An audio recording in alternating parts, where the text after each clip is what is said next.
할렐루야. 예, 오늘 하나님 말씀 함께 보도록 하겠습니다. 오늘 우리에게 주신 하나님 말씀은 마태복음 19장 1절에서 12절까지의 말씀입니다.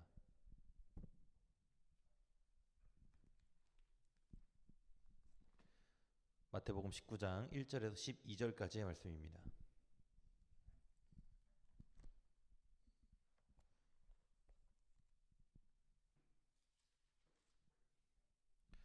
네, 찾으셨으면 우리 함께 합독하여 읽도록 하겠습니다.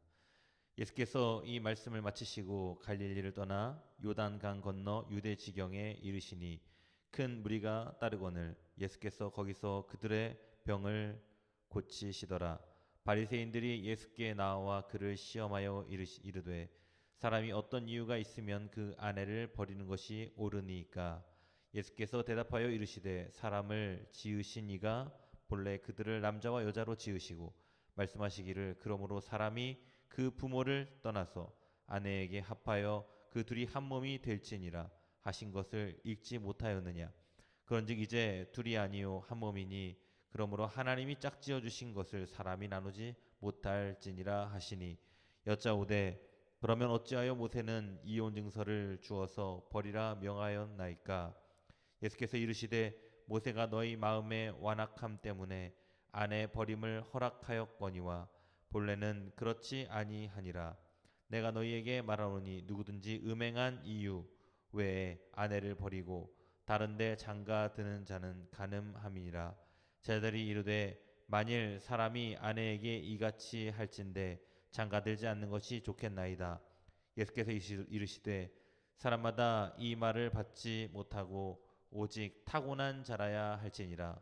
어머니의 태로부터 된 고자도 있고 사람이 만든 고자도 있고 천국을 위하여 스스로 된 고자도 있도다. 이 말을 받을 만한 자는 받을지어다. 아멘. 할렐루야. 네, 오늘 예배드리시는 모든 성도님들 위해 하나님의 크신 축복이 임하기를 간절히 소망합니다. 네, 오늘 성경이 말하는 이혼이라는 주제로 우리 하나님 말씀 함께 나누도록 하겠습니다. 우리가 살다 보면 나를 이러지도 저러지도 못하게 하는 굉장히 곤경스러운 상황을 맞이할 때가 있습니다. 저는 어느 순간에 굉장히 곤란하냐면 좀 억울한데 누군가가 저에게 이렇게 소리치면서 이렇게 화를 낼 때가 종종 있었습니다. 그럴 때 나도 맞받아쳐서 화를 내야 되나 라고 고민을 하다가 내가 이 상황에 이거 말해서 뭐하나 라고 생각하고 뒤로 돌아서서 집에 와서 막 속상해하고 막 이러던 적이 저한테 좀 있었던 것 같아요. 사람이 그런 공경에 빠지거나 수세에 몰렸을 때 참 억울하고 화가 나죠. 그런데 예수님께서는 이 땅에 오셔서 바리새인들에게 이러한 공격을 정말로 많이 당하셨어요. 특히 오늘 본문 말씀에서도 보면 이 바리새인들이 예수님을 아주 큰 함정에 빠뜨리는 그런 장면이 본문 말씀에 나오고 있습니다.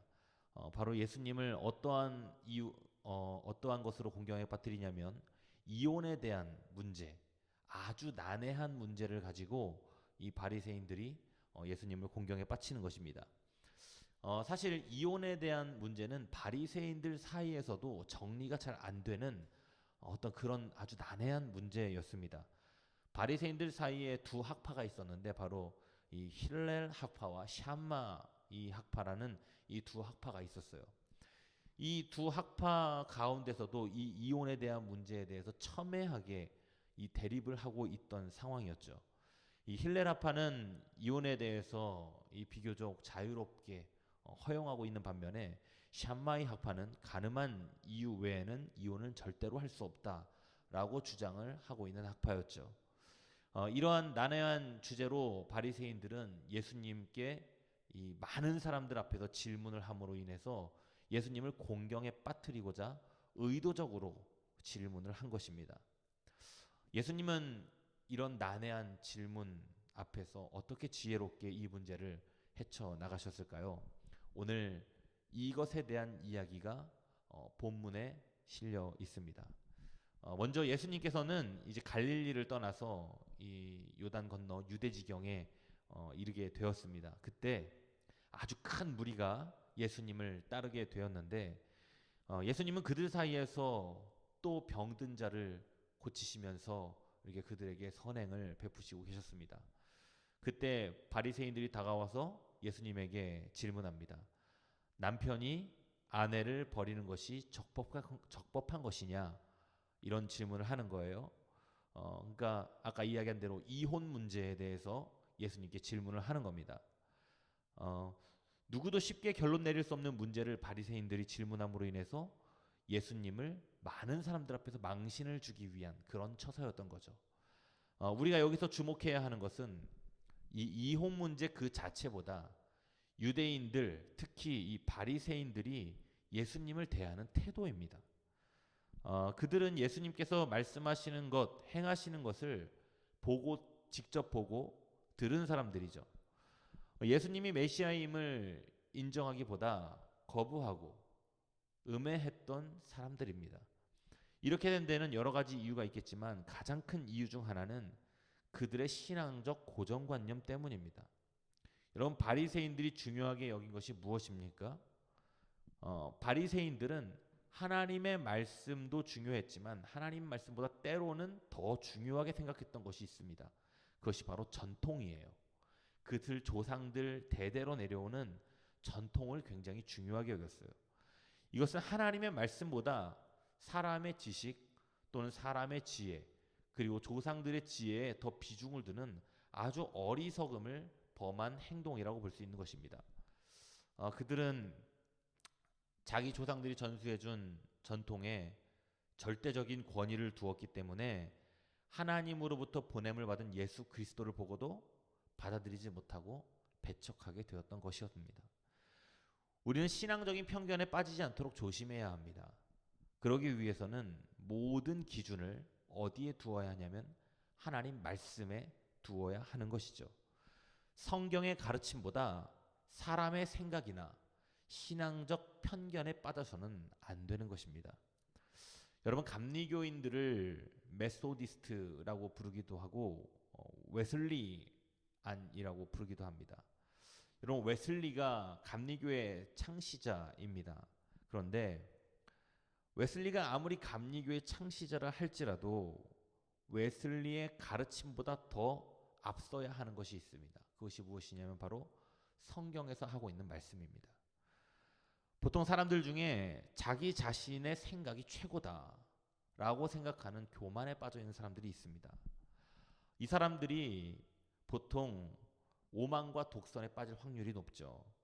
자신의 생각을 최고라고 생각하고 남의 이야기를 잘 듣지 않고 하나님의 말씀을 받아들이지 못하는 사람들, 이런 사람들이 오만과 독선에 빠지기 굉장히 높은 것입니다.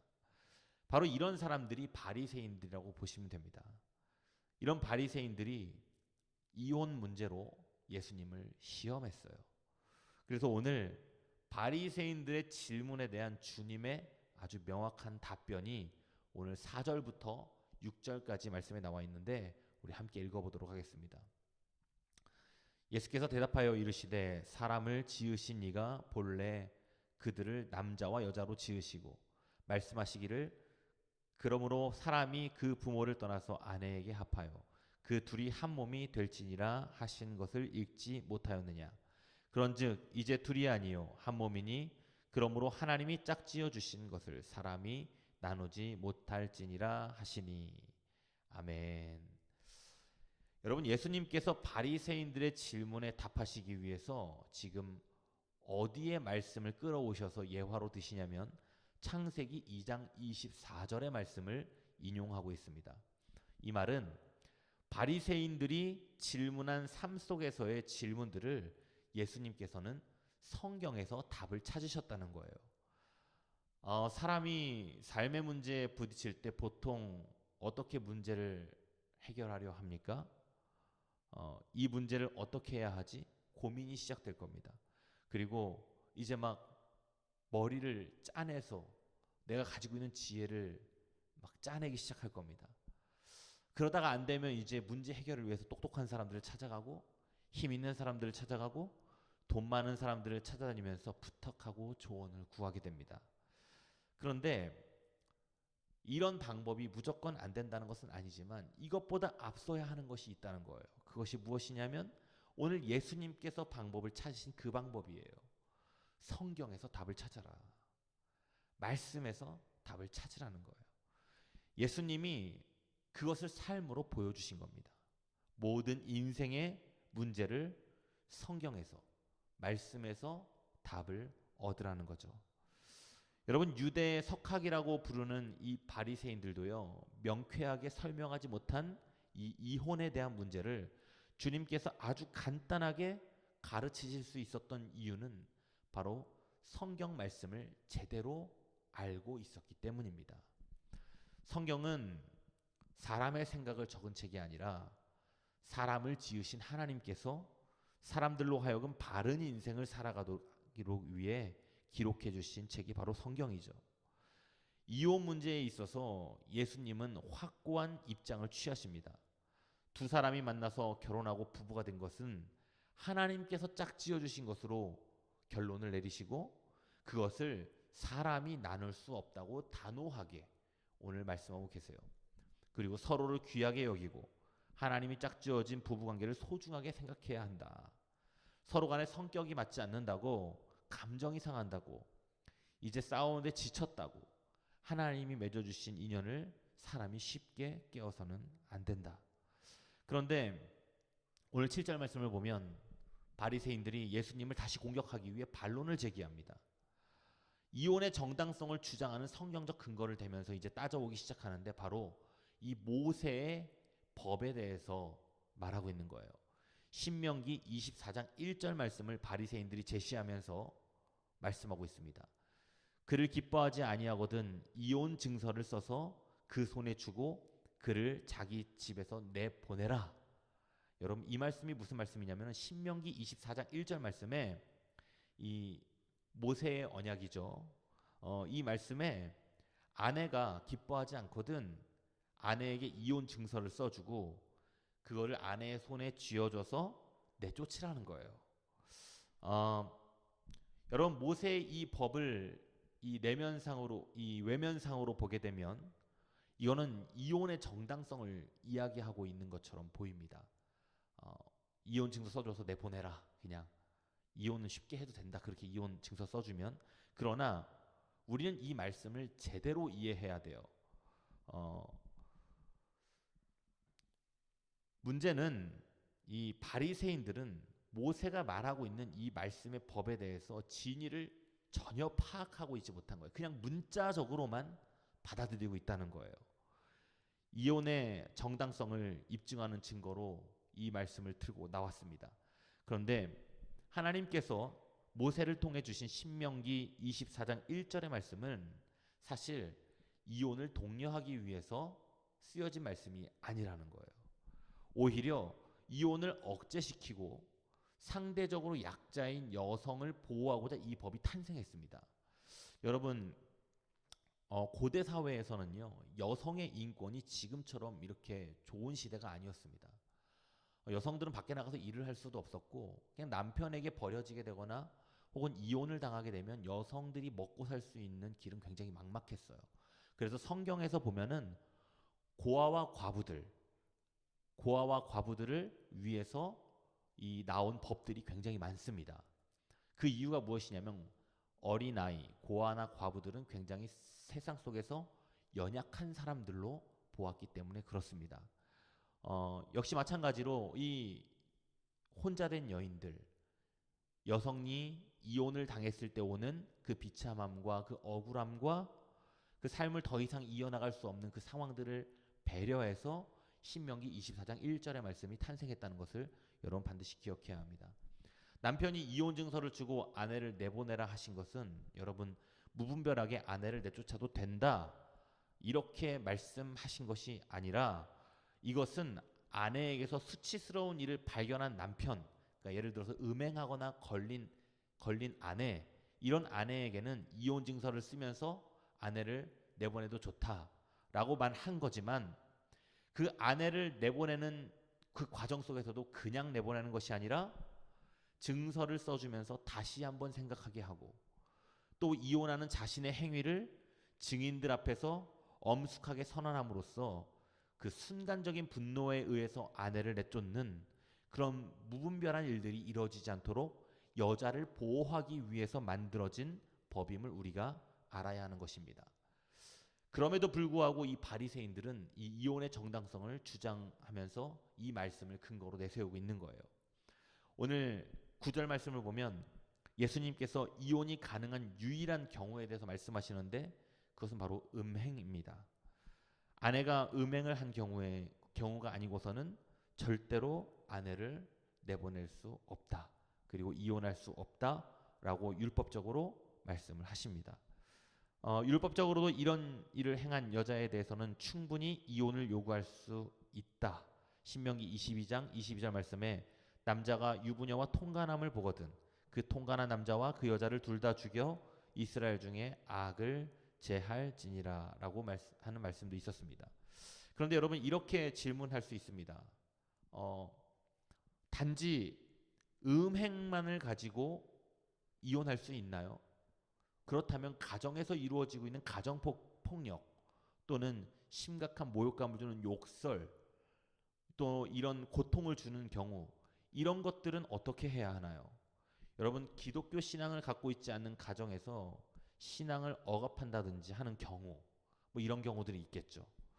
여러분 이것은 망설일 필요가 없습니다. 왜 그러냐면 상습적으로 구타를 한다거나 그리고 또 상습적으로 욕설을 한다거나 남편의 의무를 포기한 것입니다.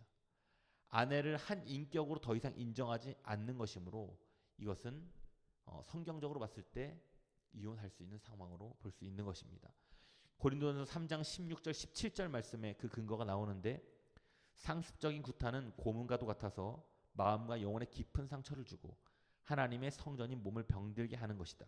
신중해야 할 필요가 있지만 개인적인 감정이나 목적을 위해 이혼해서는 안 된다.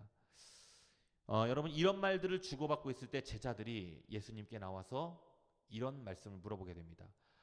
남편과 아내의 관계가 그렇게 복잡한 것이라면 차라리 결혼하지 않는 게 좋지 않겠습니까? 라는 말을 하게 됩니다.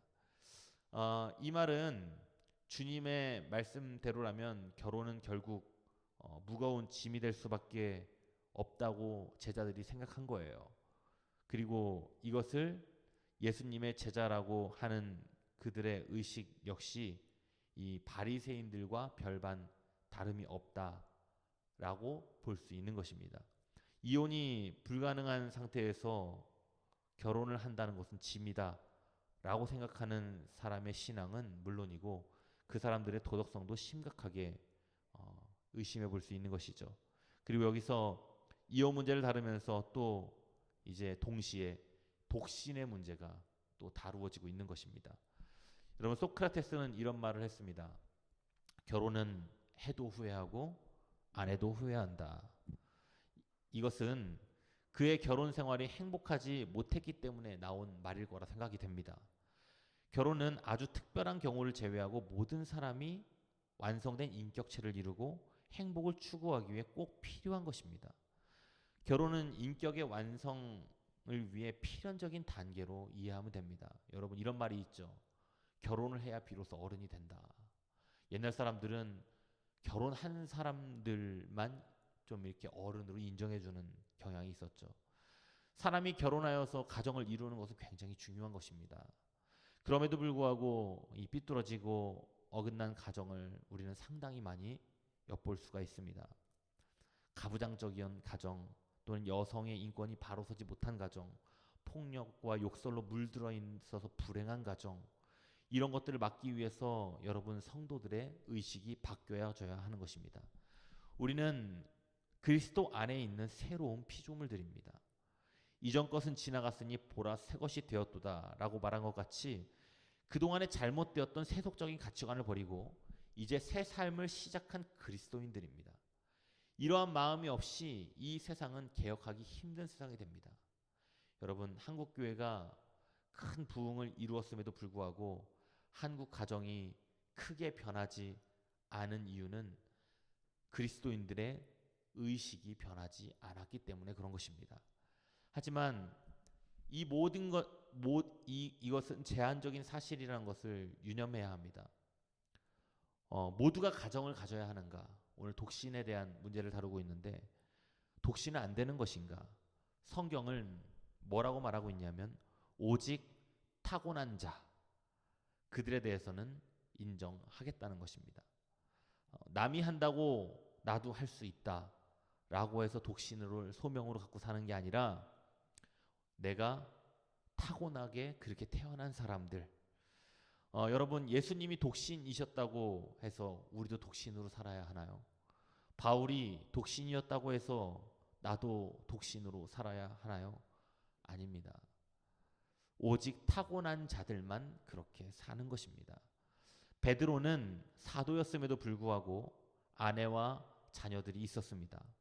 그러므로 각 사람은 하나님께 부르심을 따라 살아가야 하는 것이죠. 사랑하는 성도 여러분, 오늘 우리는 기존의 권위를 가지고 있는 바리새인들의 공격받는 예수님의 모습을 보았지만 그 어려운 상황 속에서도 성경 말씀으로 이겨내시는 예수님의 모습을 볼 수 있었습니다. 지금 시대는 대학 가기가 어렵고 취업하기가 어렵고 결혼하기가 어렵고 집 사기가 어렵고 자녀 낳기가 어려운 시대입니다. 그래서 그렇게 힘겨운 상황 속에서 결혼했는데 그렇게 힘겹게 이룬 가정이 쉽게 깨어져 버리는 경우를 너무나도 많이 봅니다. 그러면서 가정을 지탱하고 있던 윤리 문제가 무너지면서 이혼율이 급격하게 증가하고 있습니다. 교회 다니고 있는 그리스도인들도 이혼을 너무나도 쉽게 생각하고 있습니다. 정말 가슴 아픈 일이 아닐 수 없습니다. 우리가 여기서 유념해야 하는 것은 성도들이 지켜야 할 하나님의 명하신 윤리를 벗어나지 우리는 말아야 할 것입니다. 세상이 모두 멸망의 길로 향한다 해도 우리는 끝까지 하나님의 법을 지키며 소신 있게 이 세상을 살아가야 하는 것입니다. 우리는 이 세상을 하나님이 원하시는 방향으로 변화시킬 수 있는 마지막 희망입니다. 우리의 가정이 그런 가정이 되기를 소망하고 그리고 여러분 자신 스스로가 그런 예수님의 마지막 소망이 되시기를 간절히 축원합니다. 가정을 바로 세우시고 가정 안에서 평화와 축복이 날마다 넘쳐나는 믿음의 가정들이 되시기를 간절히 축복합니다. 기도하겠습니다. 살아계신 하나님 감사합니다. 부족하고 연약한 우리들이 하나님 소중한 가정으로 허락하신 우리의 가정을 소중히 여기지 않고 소홀할 때가 너무나도 많았습니다. 이제 우리가 우리의 가정을 돌보며 이 가정이 더욱더 하나님 믿음의 가정으로 또는 신앙의 가정으로 성숙할 수 있도록 주님께서 인도하여 주시고 우리가 가정 안에서 날마다 서로 협력하고 또한 사랑하여서 아름다운 믿음의 가정을 만들어가고 또한 성숙한 가정을 만들어갈 수 있는 세계로교회 귀한 성도들 될 수 있도록 주님 함께하여 주시옵소서. 지금은 우리를 사랑하셔서 십자가에 못 박혀 죽으시고 부활하신 예수 그리스도의 은혜와 하나님 아버지의 끝이 없으시고 한이 없으신 사랑하심과 보혜사 성령님의 감화 감동하시고 교통하시는 놀라운 역사하심 오늘 예배드리는 세계로교회 성도들 한 사람 한 사람 머리 위에 그들의 가정 위에 그들의 직장 위에 그들의 모든 기업 위에 이제로부터 영원토록 함께 하시기를 간절히 축원하옵나이다. 아멘.